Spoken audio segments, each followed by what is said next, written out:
Star Wars, shall we? Because Ahsoka released, and it is, in fact, peak Star Wars. How can it be peak when it's got, like, 8,000 women in it? Oh, that's a good question. Now I gotta retract what I just said. There's one dude and he's the bad guy. They clearly hate men. Yuck. I'm not gonna. The show hates men so much. Ray Stevenson died. Like, I'm not gonna lie. I just now realized that show actually only has one guy in it. Huh? It's got two, and they're both bad guys. They had other guys. They had like the guys who shooting the blasters at the dude. Oh right, the space Nazis were also working at the shipyard, and they're also the guys. Yes. All the bad guys are dudes. What? Clear agenda. I can feel my pee-pee shrinking from this show. That's what it's designed to do. Marek is apparently... Oh, I assume Marek's a guy. Yeah. Damn, that means Ezra's going to be bad too. It does. Bad as in he's a bad guy, or bad as he's going to roll up in like a Fonzie jacket and be like, hey, I'm alive. Okay, I want that one, though. I want the Fonzie Ezra. Get both. So I want to start this conversation on Ahsoka on one thing. The absolute smartest decision possible to release it the night before instead of waiting till like 3 to 4 a.m. because, I mean, like... I'm going to be honest, it makes no difference to anyone outside the US. That is true. I still watched it the exact same time because it came out on a Wednesday, just 5 hours earlier. Yeah. See, for us here, because typically it's like by the time you wake up in the morning, like my wife would go to work and all the coworkers would be like, okay, who's seen it and who hasn't? And then nobody can mention a single thing to avoid spoilers. And it's like they all watched all the Star Wars and Disney Plus shows. So it was always like, well, she watched it, and then the others were like, I got to wait till Friday or I got to wait till I get home. So it's like, ugh. So honestly, bumping it in the schedule was smart. But also, the show itself is legitimately great. It's just Rebels, which is the best thing I could have ever asked for, because Rebels is my favorite Star Wars thing ever. So, I prefer Clone Wars. Ooh, we got a Filoni baiter here, huh? You just said Rebels was your favorite. Look, I am deflecting onto you, okay? The first episodes are literally Filoni. I was to say, Star Wars is Filoni now. Like, you say you like it, you're you can't avoid it no more. It's true, though. It's true. Now, anything if there's bad, just being Favreau now at this rate. See, this is what Armin gets for trying to, like, channel Dalton from the group. Don't blame this on me. Well, okay, so what is technically... Okay, so we've had... Yeah, okay, so technically, Book of Boba Fett, everybody involved with that should be punished in some way, because that was the absolute worst thing they've done. Oh, yes, Mando Season 3. No, Andor was the worst thing they've done. I can't talk about that. I have yet to see. I can, and I'm saying Andor is the worst thing they've done. I can hear... Even if, Boba Fett as a show is worse than Andor, but the narrative that people have taken from Andor, how everything has to now be Andor, and it's just turned the Star Wars fans into more Snyder people, makes Andor the worst one. I'm going to text Jared right now. Mitch is insulting Andor on the show. He's about to send me a 12-minute reply. I'm about to get punched at 1,000 miles an hour. He's about to break. He's going to come crashing through my window, fist first. He's going to look like Ezra in that one meme where his face is just dragging. That's just a punch coming at you. Yeah, that is. I'll try and mute myself when the crash happens. This time the Decepticons are coming after you instead of Ricardo. When it comes to Ahsoka, what kind of, like, stuck out to you the most outside of, to me, I thought the pacing was excellent. I've seen some people complain about it. I'm like, no, this went the pace where something happens and then you got a little bit to cool off and they progress the story and then something happens again. It wasn't dragging. Like, Book of Boba Fett, the first 3 episodes was just like, I get it. He lays in a Bacta tank. He has a flashback, and then nothing happens for the rest of the episode. Like, I mean, Tem's an old dude, man. He's got to rest at some point, right? Yeah, true. I know. I mean, watch my spoiler review for that one for my majority of my answer. True. No, with Ahsoka, Wait, people really complained about the pacing? I thought the pacing was like really good. People complain about everything. Yeah. Like, I feel like this is like the most Star Wars-y thing that we got in a while. I mean, now is that because it had a crawl and it opened up with the top down? No, I actually, you know what? I actually didn't like the crawl. The crawl looked ugly. I was like, what?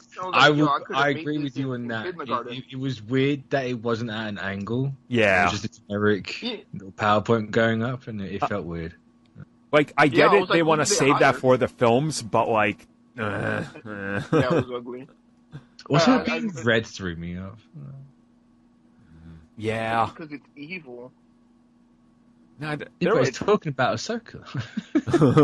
It's through Thrawn's eyes, because his eyes is red. Oh. Elon Musk's eyes got that. I will say this though, because I know I brought it up in the group. It was that one dialogue scene. This is like the smallest of spoilers. It's the one dialogue scene where Sabine was playing like the old like hologram recorder from Ezra, and he was like, "Oh, we're all family. I see you as a sister." I was like, "No, you don't." See, I can't remember Rebels. I only watched it once, but yeah. I can't remember if that was... Because if I remember Rebels correctly, like, they had, like, a little, like, you know, that little crushy thing going on, little young love and stuff. So when I heard, like, I see you as a obviously, sister, you read the room wrong, because... Obviously, no wrong. I mean, Filoni clearly watched Star Wars again. And he's like, well, if George Lucas was into incest and George R. R. Martin likes incest, I mean, Star Wars, time for incest. So how can I make these brother and sister quick? Just watch the galaxy. They're jumping. Technically, Ray, and this other dude. What's his name? He's dead too. I forgot his name already. Oh, Kylo Ren. Yeah. You know, they're technically brother and sister in a way. Are they though? I mean, look, unless you count Star Wars comics canon. just wait till they reveal that the galaxy they're jumping through is the Milky Way, and they land in Alabama, and then it's all gonna. I mean, they're clearly gonna land on a desert, right? They're gonna land on a desert planet that looks just like Tatooine and has that same overhang that they've been using since like 1999. Yeah. Yep. You watch, it'll be all like green, massive plants. It'll be lovely. That'd be cool. They'll find a bit of sand, and Ahsoka will be like, ugh. Darth Vader can't follow me here. I'll toss it into the hyperspace drive. That's when Hayden shows up, just like, oh, God. Are you standing on sand, little one? Snips, what are you doing? Is this show only 6 episodes? No, it's 8, I think. Really? Oh, I was afraid it was like 5 or 6. I think so. Yeah, because I was like, wow, 2 episodes already, only 4 more to go. Well, they got to wrap it up by Loki, so if you do the math, it makes sense why they're double dropping then. So, yeah. Man, if the last episode is 8 episodes, yeah. Sweet. Oh, okay. Cool. Good. Take it. October 3rd is the finale. Yeah, wow. Man, Ahsoka should just bring back time travel, am I right? Boo this man! Boo this man! You brought it back in Rebels. You might as well just go full force. That's how they bring back Ezra. I don't know. Time travel again. They don't have to bring him back because he's in the show already. Yeah. You think he's the Inquisitor? 100%, yeah. That's kind of what I'm leaning on to. He's been brainwashed, yeah. Because if you look at it, if you want to go real, like, Snydery deep with everything and mythological... Literally mythology. This ain't Rebel Moon. No, it is. Calm down, right? Okay, so Mitch, Jared has replied. He says on one... actually message him? Oh, yes. Here's his reply, and I quote... On one hand, Andor superfans annoy me. On the other, Mitch has such bad Andor taste that he should be fired. Respectfully. Well, at least, I think the punch might have hurt less. But he half agreed with me. It's true. There you go. So I can't be fired for that. By the end of this year, I'm going to watch Andor, I promise to Jared. You will absolutely not. Armin, if you watch Andor, I'll watch Andor. So we can make a pact to never watch Andor, it? And that's it, the group's done. Like, he's going to be on a tirade. Right. Watch me be the one person that's like, this is Star. I'm gonna like get a top hat and a monocle, be like, this is proper Star Wars now. Yeah. I'm a gentleman that understands the complexity of Andor. You think Armin was bad with Eternals, now that like Thor in the group. You have not seen Armin who's watched Andor and enjoyed it. Oh no. I dread this day. You don't understand the nuance of the slow. That's at least one thing Ahsoka does not have. I was never bored. Not a single scene. I was always intrigued. Like, and the lightsaber combat in this show. Oh, did Twitter or like social media slow down the pacing of the fight? Because when I seen the scenes on Twitter, I was like, "Oh, this is slow." But in the episode, I was like, something capped.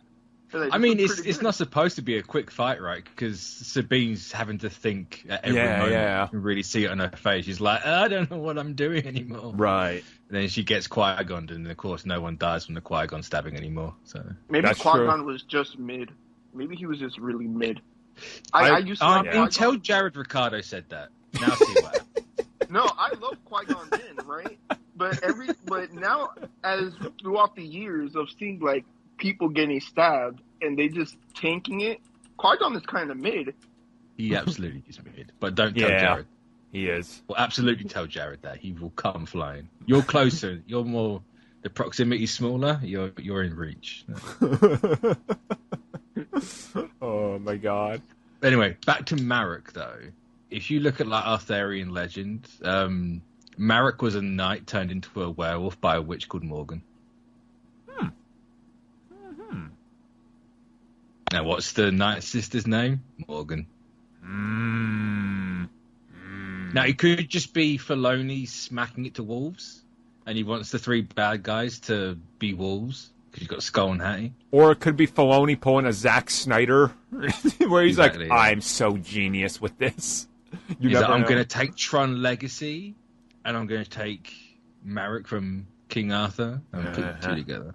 Yeah. It's probably Anakin. I mean, I wouldn't be shocked if it was like an Anakin clone.